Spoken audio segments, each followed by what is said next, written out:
Cumprimentamos a todos com a paz de nosso Senhor e Salvador Jesus Cristo. Estamos iniciando mais um programa EBD na TV.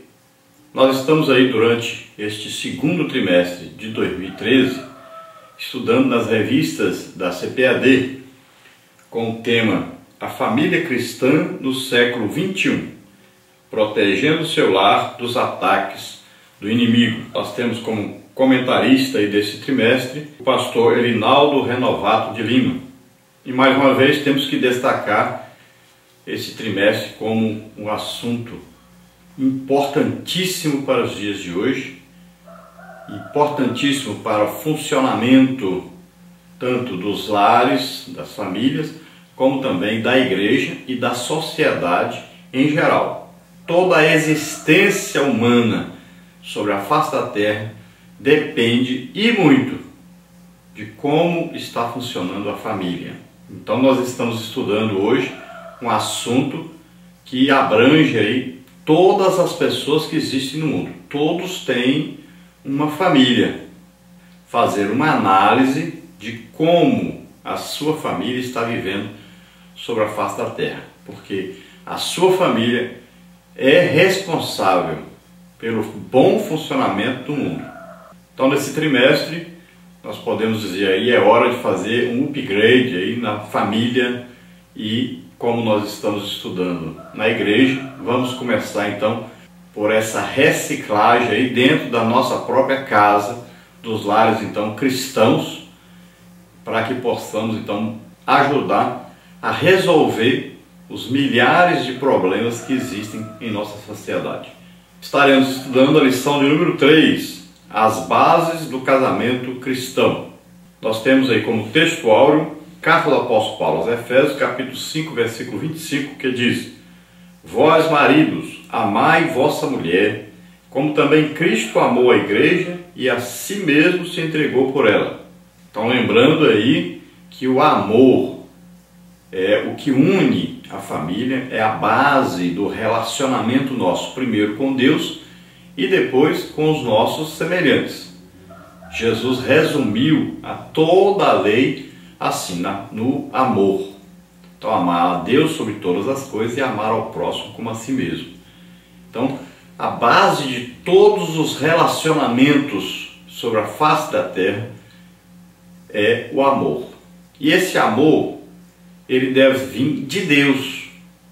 Nós devemos receber esse amor que vem de Deus para nós e, tendo como base esse amor, possamos então amar os outros.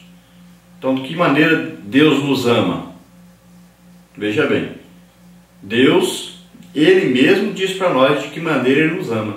De que maneira Deus prova o seu amor para conosco?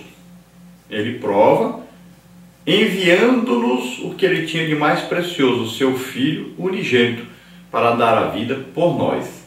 Então Ele diz em sua palavra, olha, Deus prova o seu amor para conosco, em que Cristo Jesus deu a vida por nós, sendo nós ainda pecadores. Veja aí, é um sacrifício que é dado por pessoas que não merecem. Então, o nosso relacionamento na nossa família deve ser através desse amor sacrificial. Ah, eles não merecem, as pessoas erraram, mas nós também erramos, nós pecamos, ofendemos a Deus. E Ele nos ofereceu o seu próprio Filho para dar a vida por nós. Então Ele provou que nos ama e nós devemos demonstrar esse amor sacrificial também para com os nossos familiares. Sempre o quê? Perdoando, sempre ajudando, sempre sendo amigo, companheiro, sempre procurando de todas as maneiras ajudar a corrigir os erros, mas sempre com perdão, sempre lembrando do amor de Deus para conosco, para que nós possamos praticar esse amor para com os outros. Lembre-se que a partir do momento que aceitamos a Jesus como Senhor e Salvador, o amor de Deus foi derramado em nossos corações pelo Espírito Santo. Então, esse amor deve ser demonstrado, é o fruto do Espírito foi colocado em nós. E agora nós devemos desenvolver esse fruto do Espírito de maneira em que todas as qualidades desse fruto do Espírito sejam desenvolvidas em nosso ser, e então nós possamos passar aos outros esse amor de Deus. Assim como nós recebemos o Evangelho, aí desenvolvemos esse Evangelho, vamos estudando essa palavra e depois vamos transmitir essa palavra aos outros, assim também recebemos o amor de Deus e devemos então transmiti-lo aos outros. Podemos comparar então esse fruto do Espírito com uma laranja aí de 9 gomos, né? É o fruto do Espírito, é um só, mas com 9 qualidades. E essas qualidades devem ser desenvolvidas em nosso ser para que nós possamos passar, compartilhar esse amor de Deus com as outras pessoas. Principalmente e iniciando dentro do nosso lar, para depois então esse amor ser atingido pelos outros. Para depois então atingirmos os outros com esse amor. Então a esposa, o que ela mais deseja no seu marido é que ele a ame. Então esse amor é demonstrado, não é com as coisas que você compra para sua casa, mas com as suas atitudes para com sua esposa. A nossa verdade prática diz: o casamento cristão tem de ser edificado tendo como base o amor a Deus e ao próximo. Sem amor não há casamento feliz. Vamos agora à nossa leitura bíblica em classe. Carta do apóstolo Paulo aos Efésios, capítulo 5, do versículo 22 ao versículo 28, e depois versículos 31 e 33. Vamos ler. Vós, mulheres, sujeitai-vos a vosso marido como ao Senhor, porque o marido é a cabeça da mulher, como também Cristo é a cabeça da igreja, sendo ele próprio o Salvador do corpo. De sorte que, assim como a igreja está sujeita a Cristo, assim também as mulheres sejam em tudo sujeitas a seu marido. Vós, maridos, amai vossa mulher, como também Cristo amou a igreja e a si mesmo se entregou por ela, para a santificar, purificando-a com a lavagem da água pela palavra, para apresentar a si mesmo igreja gloriosa, sem mácula, nem ruga, nem coisa semelhante, mas santa e irrepreensível.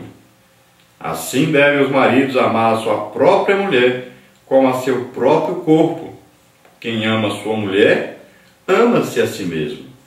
Por isso deixará o homem seu pai e sua mãe, e se unirá à sua mulher, e serão dois numa carne. Assim também vós, cada um em particular, ame a sua própria mulher como a si mesmo, e a mulher reverencie o marido. Glória a Deus, aleluia. Então, este é o ensino do apóstolo Paulo sobre o relacionamento aí entre marido e esposa, entre esposa e marido, baseado aí no amor de Deus derramado em nossos corações. E ele começa com o ensino então dizendo a base do casamento aí. O que a mulher mais deseja no marido? O seu amor. E o que mais o marido deseja na mulher? A sua submissão. Então isso aí está bem claro no relacionamento entre esposo e esposa. Essas duas coisas são a base para funcionar o casamento. Agora só funciona se houver amor. Havendo amor, então esse amor vai fazer com que a mulher seja submissa ao seu marido, seja uma companheira, uma ajudadora, e que ela sempre esteja ali como uma aconselhadora, como também uma conciliadora, com a parte que leva sempre aquele carinho, aquela atitude mansa, tranquila, humilde para resolver as coisas, como aquela parte que enxerga os detalhes, não enxerga as minúcias de cada problema, de cada coisa que acontece. E o seu esposo estará amando-a como uma companheira, como uma ajudadora, e amando-a como esposa. Então aí existe a parte de amar nas 3 esferas.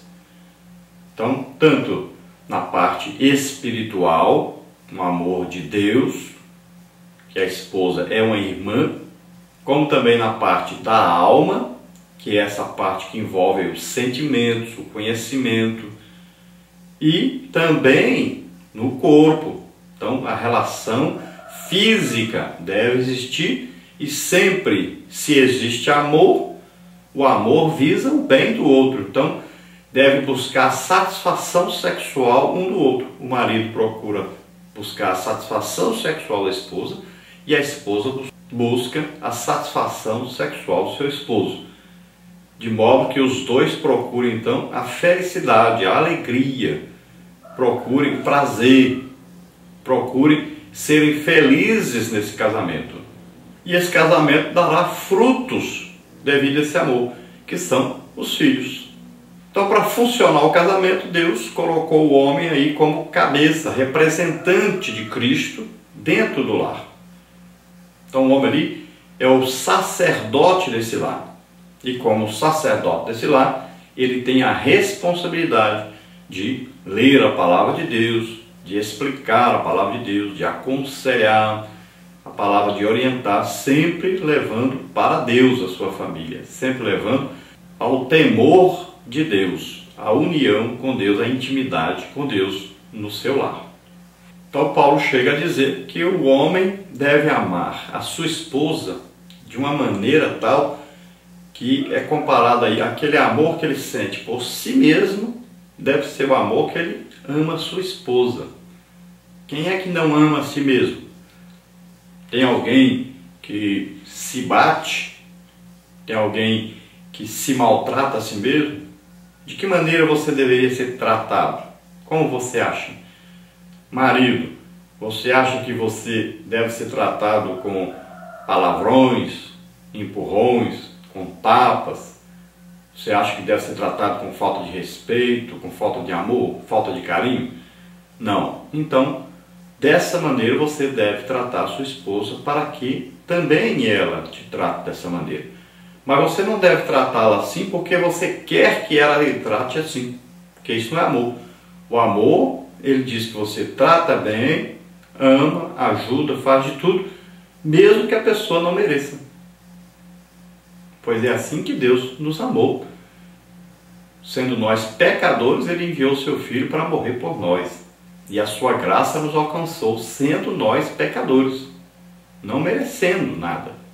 E aqui, então, Paulo vai citar o que está lá em Gênesis, que na verdade é uma citação de Deus através de Adão. Deixará o homem seu pai, sua mãe, e se unirá à sua mulher, e serão ambos uma carne. Então aqui para nosso assunto de hoje, esses serão uma carne, está indicando a união física do casal para satisfação sexual e para procriação.